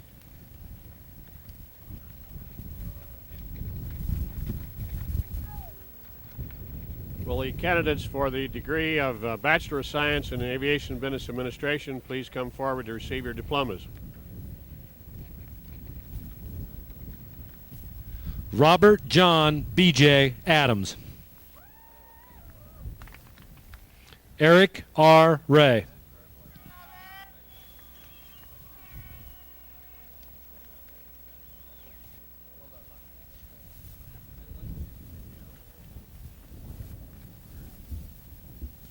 Mr. Tracy Dorland, Chair of Aerospace Engineering, will present diplomas to the candidates.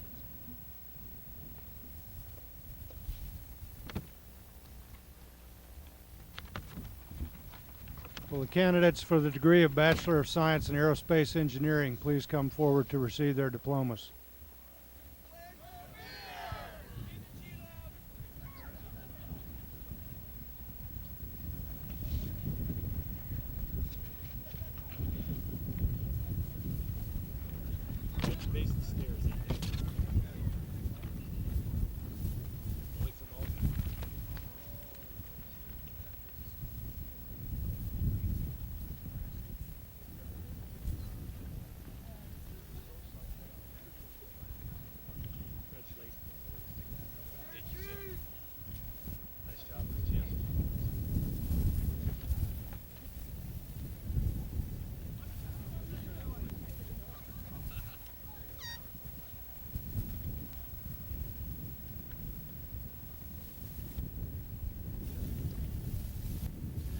Andrew Morton Ashmead. Kevin Lawrence Burns. Kara Marjorie Ann Cannon. Nicholas Andrew Cooper. Graduating cum laude, Second Lieutenant J. Jeffrey Cornelius. Nathan P. Cornish. Ted Ashliban Eckert. Matthew O. Eisenbacher. William E. Evans. Graduating cum laude, Jordan Richard Hale. Benjamin Lee Hall. Graduating magna cum laude, Ronald Edmund Haberline. Timothy Ryan Herbst. Second Lieutenant Garrett Keith Hogan. Lars Alexander Langens. Second Lieutenant Brandon Ross Leifer. Graduating cum laude, Daniel Carl Leapshoots. Kevin Michael McNitt. Second Lieutenant Brian Lee Munch. Second Lieutenant Catherine Tiana Parker and son. Second Lieutenant Eric Paul Rylander. Raymond Vincent Zamora. Graduating cum laude, John Bowling Scherer III. Tara Ann Schesser. Eric Koji Tondreau. Glenn Edward Tooley. Andrew Donald Upson. Graduating cum laude, Second Lieutenant Anthony Roy Valley. Kyle Andrew Warner. Robert Birdsong Warner. Second Lieutenant Alex Lyle Waxman.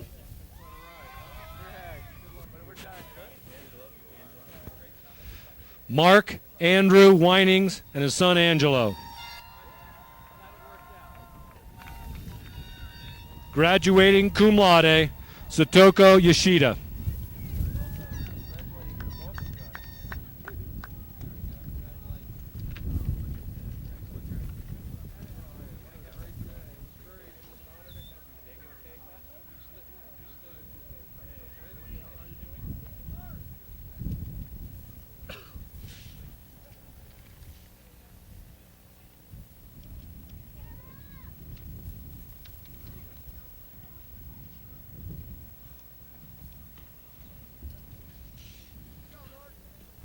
Dr. Matt Jaffe will now present diplomas to the candidates for computer science.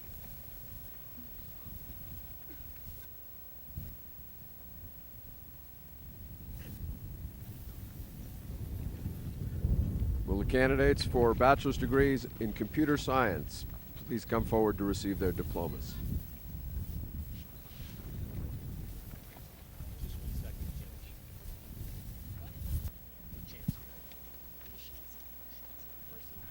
Second Lieutenant Mashansi Boone.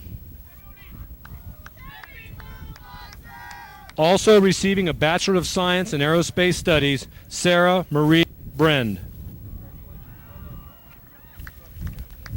Graduating cum laude, Second Lieutenant Aaron Jelinek. Trevor Michael Jensen. Adam Kilway. Second Lieutenant John Robert Williams III.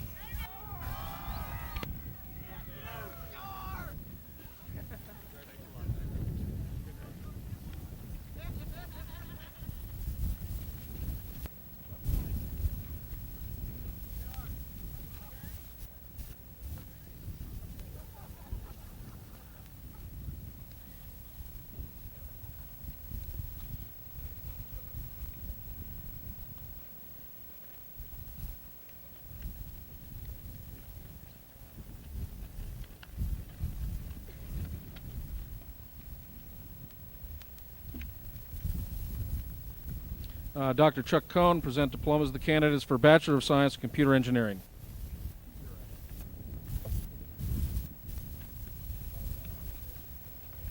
Will the candidates for the degree of Bachelor of Science degree in Computer Engineering please come forward to receive your diplomas?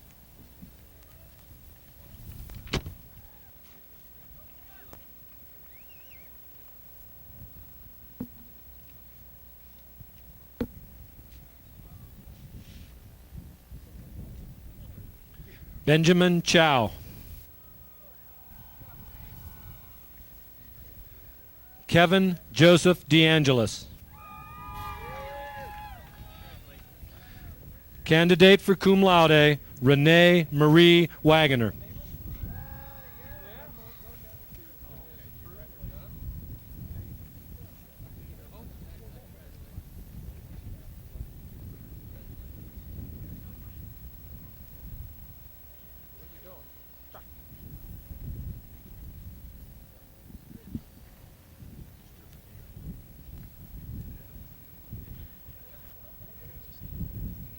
Dr. Chuck Cohn will once again ascend the stairs with flair to present to candidates to the Electrical Engineering Award degree program. Will candidates for the degree of Bachelor of Science in Electrical Engineering please come on down?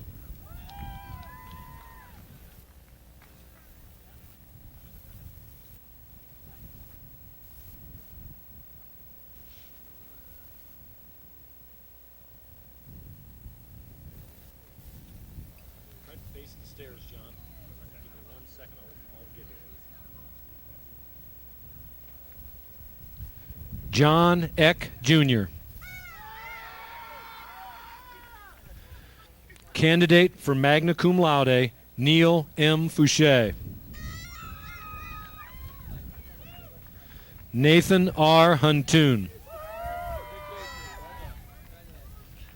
Candidate for magna cum laude, Joshua James Merkel. Candidate for magna cum laude, Camille Miller. Candidate for cum laude, Dylan Rhett Patterson. Brian D. Walker.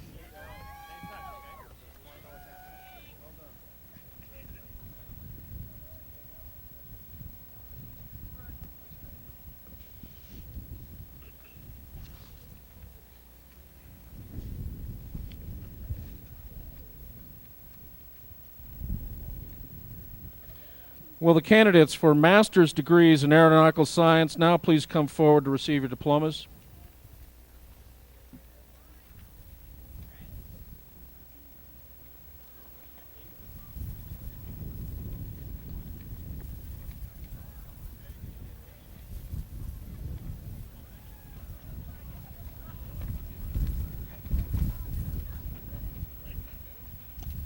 Reagan Evadne McClurkin.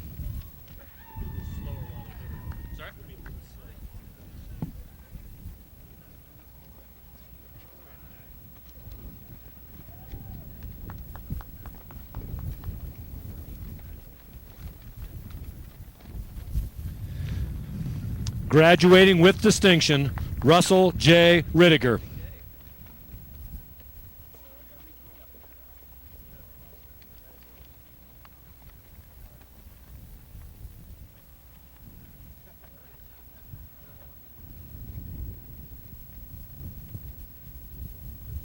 James L. Webb.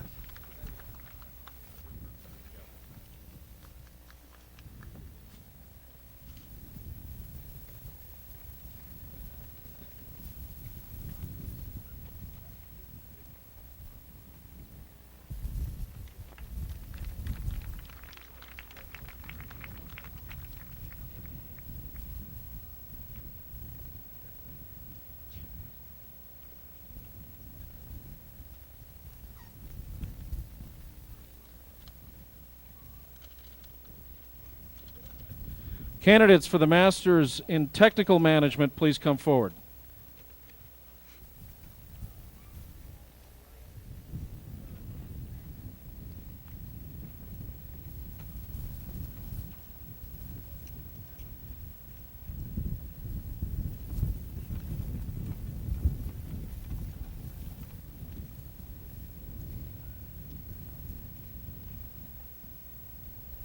Graduating with distinction, Brett Allen Barr.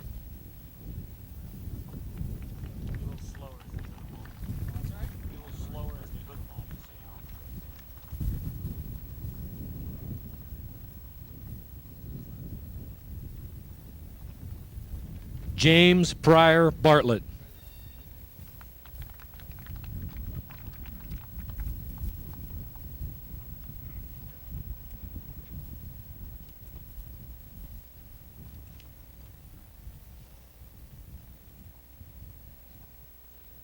Scott A. Rigolato.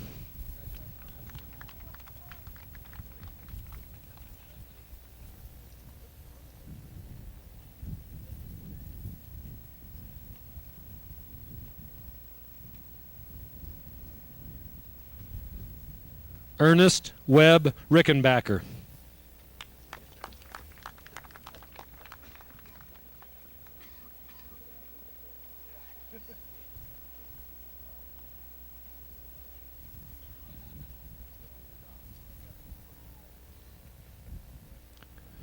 Graduating with distinction, Eric William Walliser.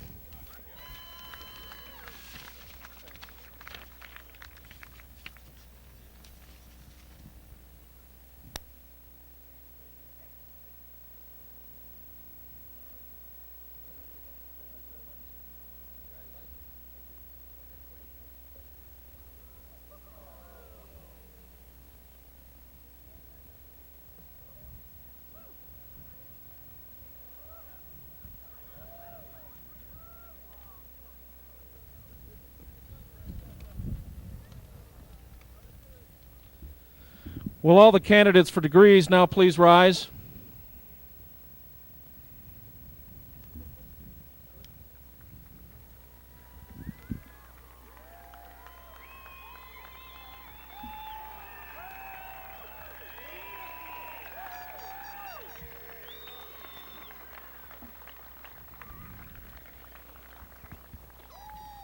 It's my privilege now to invite Mr. John Olson, member of our Board of Trustees, to join me at the podium. Mr. Olson, upon the recommendation of the faculty of the university, it gives me great honor to present to you the candidates for degrees.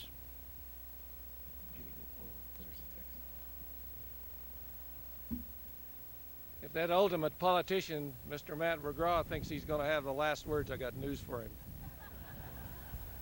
I just want to say at the outset, though, Matt has served the student body of Prescott campus as a member of the Board of Trustees representing you, and he's done an excellent job, and I think you're hard-pressed to find one to replace him.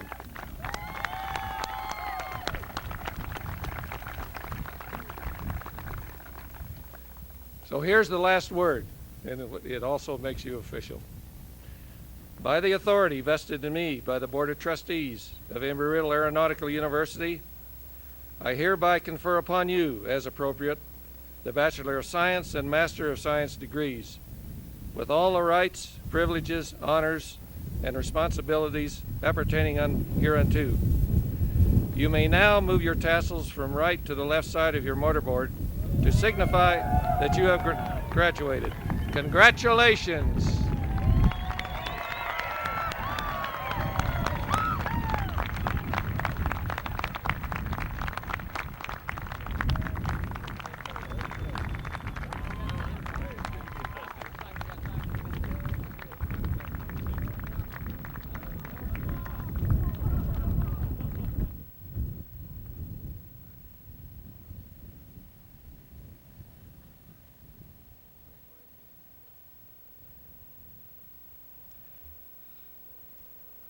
Would Raymond Anderson, a graduating senior in aeronautical science from Westport, Washington, please come up to deliver the benediction?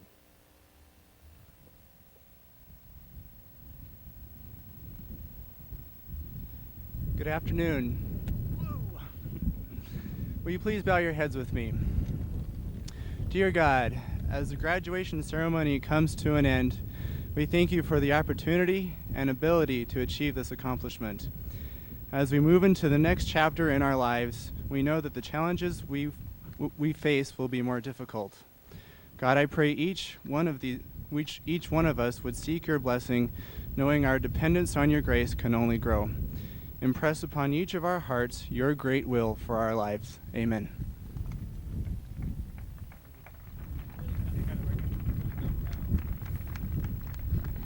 Ladies and gentlemen, it's a tradition with an aeronautical university to honor the graduates for their hard work and professionalism with a flyby. So if you direct your attention to my 6 o'clock, Sean Geralds will be bringing in our aircraft.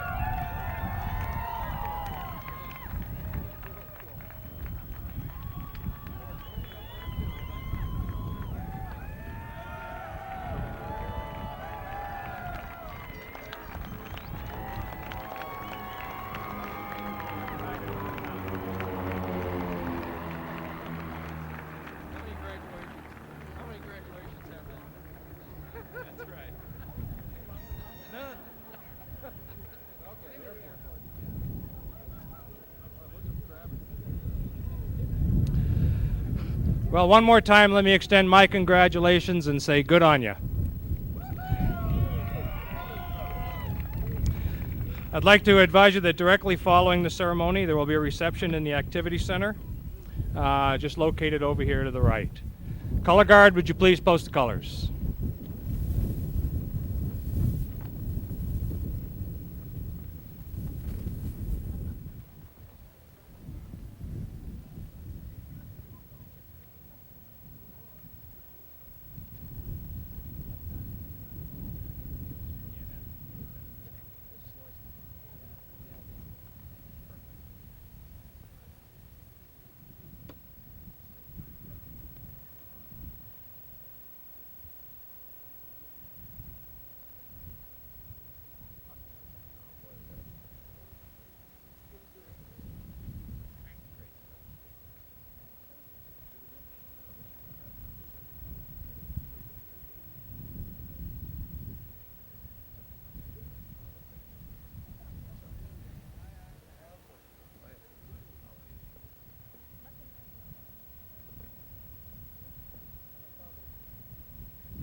Guard.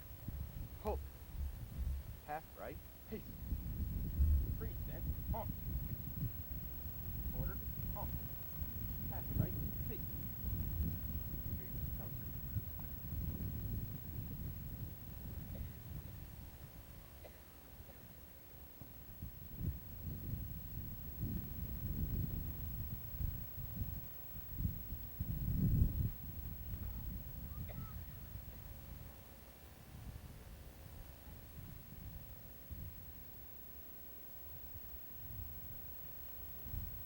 Ready? Honk.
Thank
you.